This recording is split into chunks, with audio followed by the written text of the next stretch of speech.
Hello everyone, welcome to Exemplar Physics. Today we have a question. This question is sent by one of my student. You can also send your doubts to me to our Telegram channel whose link is in the description section, or you can write them in the comment section too. So let's see today's question. The question is, a smooth block is released at rest on a 45-degree incline and then slides a distance d. The time taken to slide is n times as much to slide on a rough incline than on a smooth incline. The coefficient of friction is.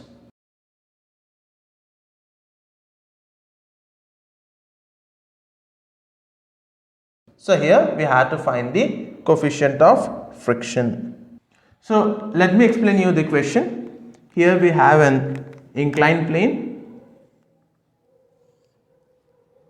and a mass is kept on it which slides over the inclined plane.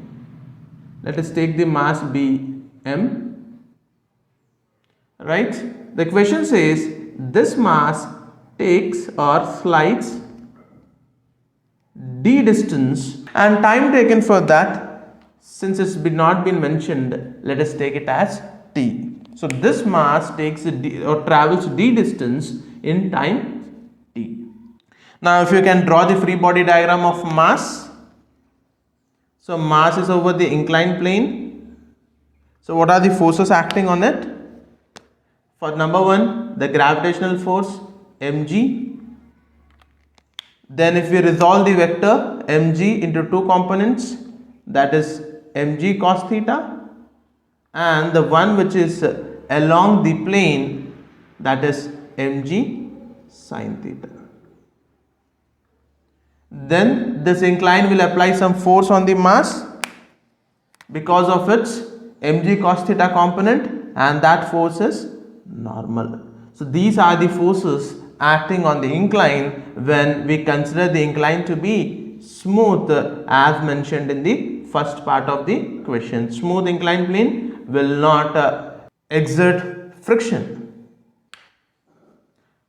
So if you see here, so the only force which is responsible for the motion is mg sin theta. So what would be the acceleration in this direction? If you don't know, then you must know this, that force is mass into acceleration from Newton's second law.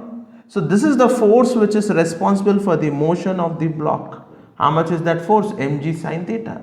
So what is the acceleration part? Just compare. mg sin theta is the acceleration part here. So the body is accelerating downward with the value g sin theta. Now let us use this equation, S is equal to ut plus half at square, to get the relationship between the distance and the time. So since the mass has been released from the top of the incline, hence the initial velocity will be 0 meter per second. Here let us take distance traveled, we are assuming it to be d, and time taken we are just taking it as t, and what is the acceleration? Acceleration is g sin theta. So this equation becomes d is equal to u is 0, 0 into time 0 plus half g sin theta into t square. So this whole terms becomes 0. So what do I have here? I have d is equal to half g, let me write t square first, gt square sin theta. So this is the relationship between the distance and the time, and let us take it as first equation. So this is the first case of the question. Now let's jump into the second case. In the second case, what happens is friction is present. That means it is not smooth. Now the surface is rough. When the surface is rough, what changes does it bring to the situation? Frictional force start acting on it. And what type of frictional force? Since the body is sliding over the incline, that frictional force is going to be the kinetic friction. So now what changes come to the scenario? Now total force acting on the mass is in this direction because motion is happening along the plane, and how much is the net force? mg sin theta, which is opposed by frictional force. Now this is the net force acting along the incline. You can pause the video at any time if you are noting it down. So I am going to rub this part to make space for the other. Let us keep our first equation there. Now, so what is the net force? The net force is mg sin theta minus Fk. What is the formula for Fk? Kinetic friction. Fk is equal to mu k into n. Mu k is coefficient of friction, and this is coefficient of kinetic friction since the body is in motion, and this is what we have to find in this question. So Fk is equal to mu k into n. N is the normal force.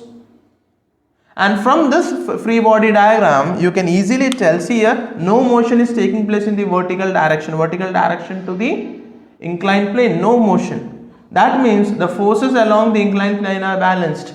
That means the magnitude of N should be equal to the downward force. What is the downward force? mg cos theta. So Fk becomes, what is the value of Fk? What is the formula for Fk now? Fk is equal to mu k times of mg cos theta.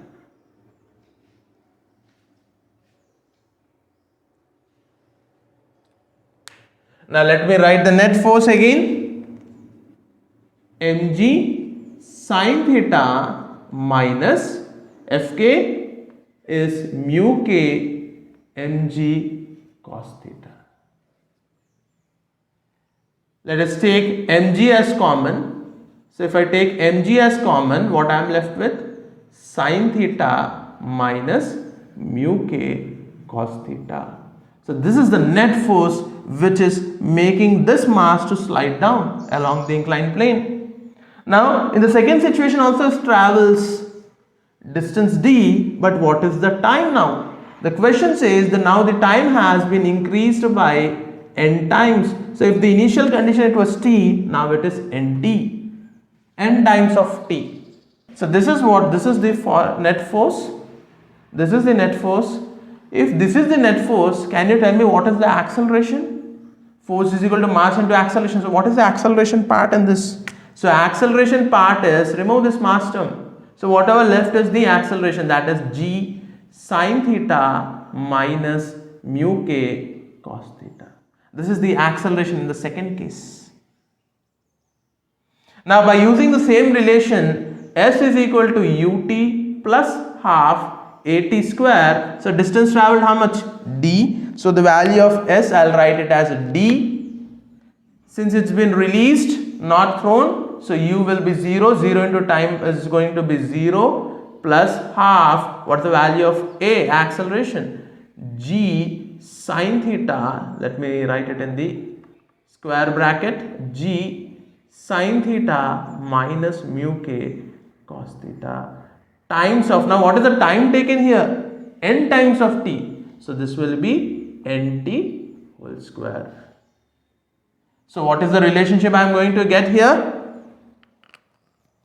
D is equal to half g times of sin theta minus mu k cos theta times of n square t square. So this is my second equation. See here, in first equation and second equation we are just finding the relationship between the distance and the time. In both cases we have d, in both cases we have the term t square. So this is the relationship. This is our second equation.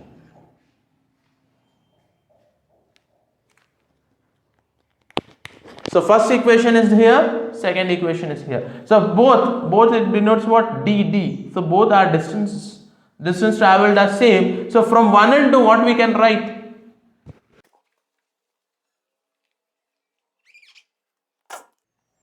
Remember, you can pause the video at any time.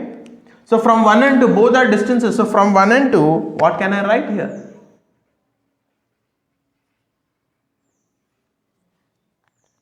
So let me write the first equation. The RHS of the first equation, half g t square sine theta. And what is the RHS of the second equation? Half g sine theta. Or let me write first t term, as I have written t term first here. So n square t square times of sine theta minus mu k cos theta. So what do you see on both sides?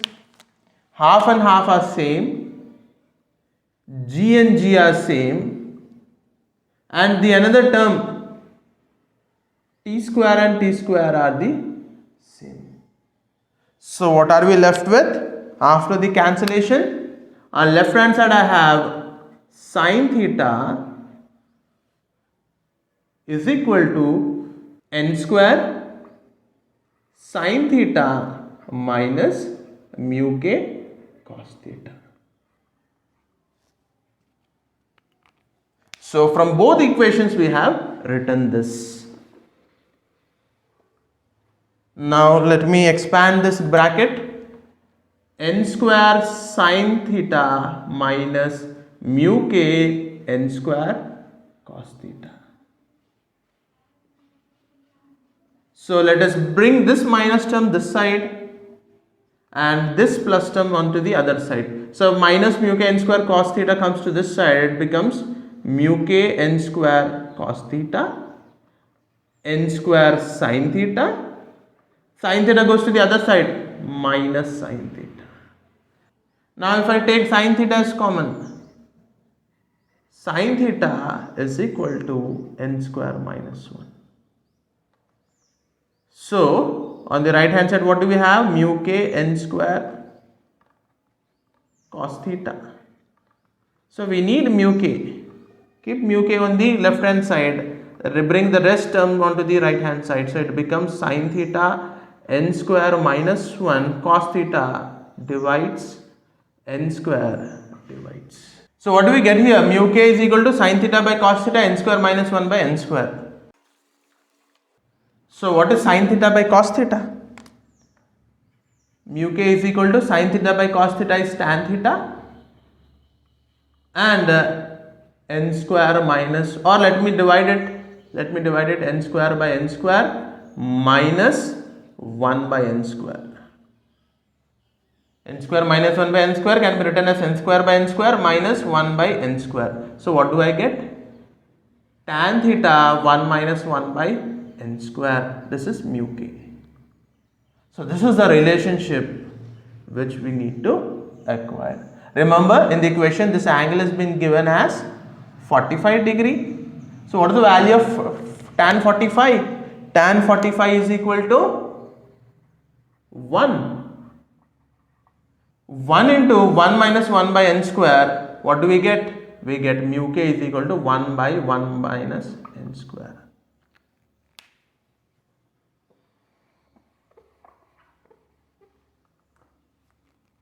I'll write it more clearly. Theta is mu k is equal to 1 minus 1 by n square. So this is the answer. Now you can check the options, which one is correct. So I hope you have understood this question. If you have any doubts in any questions, you can send the questions to me to our Telegram channel, which is Exemplar Physics Telegram channel, or you can write those questions in the YouTube comment section. That's it for now. We'll meet again. Bye.